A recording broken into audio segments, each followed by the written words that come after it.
জননিরাপত্তা বিষয়ক সংবাদ সম্মেলন। স্থান বান্দরবান প্রেস ক্লাব, তারিখ 28 জুলাই 2026, রোজ মঙ্গলবার। প্রিয় কর্মশালী ভাইরা, আসসালামু আলাইকুম ওয়া রাহমাতুল্লাহ। আমাদের আমন্ত্রণে সাড়া দিয়ে পার্বত্য চট্টগ্রামের মানবাধিকার পরিস্থিতি ও জননিরাপত্তার বিষয়ক এই সংবাদ সম্মেলনে উপস্থিত হওয়ার জন্য আপনাদের সবাইকে আন্তরিক ধন্যবাদ ও কৃতজ্ঞতা জানাচ্ছি। পার্বত্য চট্টগ্রাম আমাদের দেশের একটি ভৌগোলিক ও সামাজিকভাবে সংবেদনশীল অঞ্চল, যেখানে রাঙামাটি, খাগড়াছড়ি ও বান্দরবানের বহুভাষিক ও বৈচিত্র্যময় মানুষ যুগ যুগ ধরে বাস করছে। সাম্প্রতিক সময়ে এখানকার জননিরাপত্তা, সাধারণ মানুষের জীবিকা ও মানবাধিকার চরম হুমকির মুখে পড়ছে। কিছু স্বার্থান্বেষী মহল ও প্রভাবশালী নেটওয়ার্ক উদ্দেশ্য প্রণোদিতভাবে একপাক্ষিক ও আংশিক তথ্য প্রচার করে প্রকৃত নিরাপত্তাহীনতার চিত্র আড়াল করার চেষ্টা করছে। এই পরিস্থিতিতে পার্বত্য অঞ্চলের ভুক্তভোগী মানুষের অভিজ্ঞতা, বস্তুনিষ্ঠ উপাত্ত এবং সঠিক বাস্তবতাকে দেশবাসীর সামনে তুলে ধরতে আমাদের এই প্রতিবেদনটি তৈরি করা হয়েছে। 2026 সালের জানুয়ারি থেকে জুন পর্যন্ত সংগৃহীত তথ্যে দেখা যায়, এই সময় প্রায় 240টি মানবাধিকার লঙ্ঘনের ঘটনা ঘটেছে। এর মধ্যে 47টি অপহরণ এবং 16টি হত্যাকাণ্ডের ঘটনা নথিভুক্ত হয়েছে। অপহরণের শিকার হচ্ছেন স্থানীয় ব্যবসায়ী, সাধারণ শ্রমিক, চালক, শ্রমিক, শিক্ষার্থী থেকে শুরু করে সাধারণ গ্রামবাসী পর্যন্ত। এছাড়া জানুয়ারি থেকে মে মাসের মধ্যে 8টিরও বেশি ঘটনা ঘটেছে। আমাদের অনুসন্ধানে উঠে এসেছে জনসংহতি সমিতি, ইউপিডিএফ, এএনএফ নামক পাহাড়ের আঞ্চলিক সশস্ত্র 70 জনের বেশি অপ্রাপ্ত বয়স্ক শিশু ও তরুণকে জোরপূর্বক সশস্ত্র সংঘাত বা দলীয় কাজে যুক্ত করা হয়েছে। অন্যদিকে 14 জন নারী অপহরণ, প্রতারণা ও নির্যাতনের শিকার হয়েছেন, যা নারী ও শিশু সুরক্ষা নিরাপদ থেকে চরম ঝুঁকিতে ফেলেছে। পার্বত্য অঞ্চলের সশস্ত্র গোষ্ঠীগুলোর প্রধান আর্থিক উৎসে পরিণত হয়েছে অবৈধ চাঁদাবাজি ও মুক্তিপণ আদায়।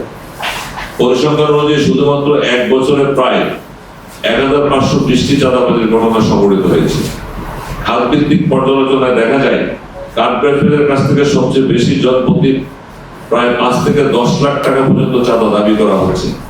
প্রতিটি ওষুধ কোম্পানির ক্ষেত্রে একই অঙ্ক 2 থেকে 5 লাখ টাকা এবং পরিবেশক কোম্পানিগুলোর কাছ থেকে 1 থেকে 1.5 লক্ষ টাকা পর্যন্ত।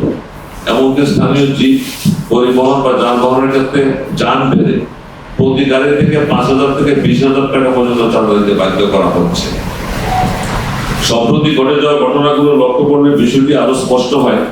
গত 31 মার্চ রাঙামাটি শহরের আসামবস্তি এলাকায় জনস্বাস্থ্য প্রকৌশল অধিদপ্তরের উন্নয়ন কাজে নিয়োজিত 5 জন শ্রমিককে মারধর করে 60 লাখ টাকা চাঁদা দাবি করা হয় এবং সাথে থাকা সরঞ্জাম ছিনিয়ে নেওয়া হয়।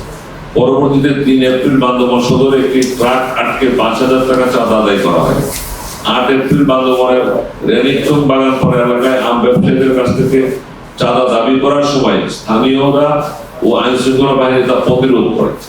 বেশিরভাগ ক্ষেত্রে সাধারণ মানুষের থেকে 5,000 টাকা থেকে শুরু করে 1 লাখ টাকা বা তারও বেশি পর্যন্ত অর্থ চাঁদাবাজি মুক্তিপণ হিসেবে আদায় করছে আঞ্চলিক উপজাতি সশস্ত্র সন্ত্রাসী। 2026 সালের জানুয়ারি থেকে জুন পর্যন্ত আঞ্চলিক সশস্ত্র সন্ত্রাসী গোষ্ঠী বা সংশ্লিষ্ট ব্যক্তিদের বিরুদ্ধে ভূমি দখল ও দখল চেষ্টার 4টি অভিযোগ উত্থাপিত হয়েছে।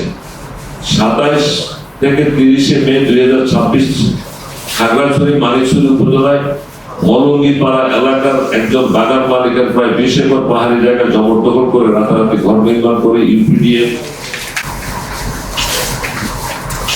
গ্রুপ। 23 মার্চ 2026 বান্দরবানের লামা উপজেলার ডিরিঞ্জি এলাকায় জঙ্গল বিলাস নামক রিসোর্ট দখলের উদ্দেশ্যে দলবল নিয়ে হামলা করে জেএসএস এর সন্ত গ্রুপ সদস্যরা। এই সময় রিসোর্টের বিভিন্ন আসবাবপত্র ভাঙচুর করা হয়। বৈধ কাগজপত্র থাকা সত্ত্বেও জায়গাটি জোরপূর্বক দখলের চেষ্টা করা হচ্ছে এবং এক পর্যায়ে অনেক ত্রিপুরা 3 লক্ষ টাকা চাঁদা দাবি করেন বলে তথ্য পাওয়া যায়। প্রিয় সাংবাদিক ভাইরা, জেএসএস ও ইউপিডিএফ এর মতো পাহাড়ের আঞ্চলিক সন্ত্রাসী সংগঠনগুলো সরকার, সেনাবাহিনী ও বাঙালি জনগোষ্ঠী বিরোধী অপতথ্য প্রচারের মাধ্যমে জুমরের নামে একটি পৃথক প্রদেশ এবং রাজনৈতিক বয়ান প্রতিষ্ঠার চেষ্টা করছে। আন্তর্জাতিক মানবাধিকার সংস্থার বিদেশি সরকার এবং প্রবাসী গোষ্ঠীর সহানুভূতি অর্জনের উদ্দেশ্যে নিজেদের তথাকথিত নিপীড়িত হিসেবে উপস্থাপন করছে। এসব অপতথ্য ছড়িয়ে তারা বড় অঙ্কের আর্থিক সহায়তা বা কূটনৈতিক সমর্থন আদায় করছে। একই সঙ্গে নিজেদের চাঁদাবাজি, অস্ত্র চোরাচালান বা আভ্যন্তরীণ সংঘাতের মতো নেতিবাচক কর্মকাণ্ড থেকে আড়াল করতে সরকার ও নিরাপত্তা বাহিনীর বিরুদ্ধে বড় ধরনের মিথ্যা অভিযোগ তোলা হচ্ছে। পার্বত্য চট্টগ্রামের মানবাধিকার পরিস্থিতি দেশের আভ্যন্তরীণ ঘটনা প্রবাহের মধ্যে সীমাবদ্ধ নয়, বরং সীমান্তবর্তী ভৌগোলিক বাস্তবতা, আন্তঃসীমান্ত যোগাযোগ, অবৈধ অস্ত্র মাদক পরিবহনের অভিযোগ, প্রবাস ভিত্তিক সাংগঠনিক তৎপরতা, ভূমি বিরোধ, তথ্য প্রবাহ এবং উন্নয়ন কর্মকাণ্ডে বাধার সঙ্গে তা বহুমাত্রিকভাবে সম্পর্কিত। এসব বিষয়ের প্রভাব শেষ পর্যন্ত সাধারণ মানুষের জীবন, নিরাপত্তা, সম্পত্তি, জীবিকা, চলাচল, যোগাযোগ, তথ্য প্রাপ্তি এবং উন্নয়নের অধিকারের উপর এসে পড়ে। আন্তঃসীমান্ত নেটওয়ার্ক ও অস্ত্র পাচার সংক্রান্ত ঘটনাগুলো পার্বত্য অঞ্চলে অবৈধ অস্ত্রের সহজলভ্যতা, সশস্ত্র সহিংসতার ধারাবাহিকতা এবং সংঘাতের সক্ষমতার বৃদ্ধির ঝুঁকি নির্দেশ করে। প্রতিবেশী দেশের ভূখণ্ড অবস্থা, প্রশিক্ষণ, সাংগঠনিক কার্যালয় পরিচালনা অথবা অস্ত্র গোলাবারুদ সংগ্রহের যেসব অভিযোগ উত্থাপিত হয়েছে সেগুলো অত্যন্ত গুরুতর। সীমান্তবর্তী এলাকায় মাদক পাচার, মাইন স্থাপন, সশস্ত্র প্রশিক্ষণ এবং স্থানীয় তরুণদের সংঘাতমুখী কর্মকাণ্ডে যুক্ত হওয়ার অভিযোগ জননিরাপত্তার পাশাপাশি গুরুতর মানবাধিকার উদ্বেগ সৃষ্টি করে। এসব কার্যক্রমে যুক্ত হওয়ার ফলে তরুণরা জীবনহানি, আটক, বিচার, শারীরিক ও মানসিক নির্যাতন এবং শিক্ষা ও স্বাভাবিক জীবন থেকে বিচ্ছিন্ন হওয়ার ঝুঁকিতে পড়ে। একই সঙ্গে সীমান্তবর্তী জনগোষ্ঠী বিস্ফোরণ, চোরাচালান, সংঘর্ষ এবং প্রতিশোধমূলক সহিংসতার আশঙ্কার মধ্যে বসবাস করতে বাধ্য হতে পারে। জাতির বিবেক, প্রিয় সাংবাদিক ভাইরা, এই সামগ্রিক চিত্র প্রমাণ করে যে পার্বত্য চট্টগ্রামের আইনশৃঙ্খলা পরিস্থিতি কোনো বিচ্ছিন্ন ঘটনা নয়। এটি স্থানীয় সশস্ত্র দলগুলোর মাধ্যমে সাধারণ মানুষের জীবিকা, ব্যক্তি স্বাধীনতা, শিক্ষা এবং সার্বিক সামাজিক জীবনকে চরমভাবে ব্যাহত করছে। রাজনৈতিক আধিপত্য বিস্তার, অর্থ আদায় এবং জনগণের আতঙ্ক সৃষ্টির উদ্দেশ্যে এসব অপরাধ সংঘটিত হচ্ছে, যা ভুক্তভোগী পরিবারগুলোর উপর দীর্ঘস্থায়ী আর্থিক ও মানসিক চাপ সৃষ্টি করছে। জানুয়ারি থেকে জুন 2026 সময়কালে পার্বত্য চট্টগ্রামের মানবাধিকার পরিস্থিতি পর্যালোচনা প্রতিমান হয়েছে।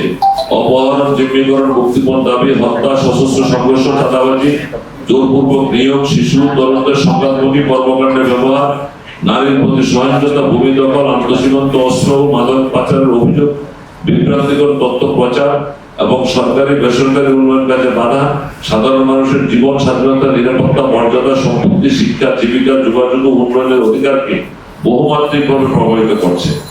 পার্বত্য চট্টগ্রামের মানবাধিকার পরিস্থিতি টেকসই উন্নয়নে কেবল আইন শৃঙ্খলামূলক ব্যবস্থা নয়, বরং ভুক্তভোগী কেন্দ্রিক সুরক্ষা, নিরপেক্ষ কার্যকর তদন্ত, বিচার প্রাপ্তির সুযোগ, নারী ও শিশুর বিশেষ সুরক্ষা, সাক্ষী ও অভিযোগকারী নিরাপত্তা, অবৈধ অস্ত্র, অপরাধ ভিত্তিক অর্থনীতির বিরুদ্ধে সমন্বিত পদক্ষেপ, ভূমি বিরোধের ন্যায়সঙ্গত নিষ্পত্তি, মত প্রকাশের স্বাধীনতা, দায়িত্বশীল তথ্য প্রচারের ভারসাম্য এবং নিরাপদ, স্বচ্ছ, অংশগ্রহণমূলক উন্নয়ন নিশ্চিত করা জরুরি।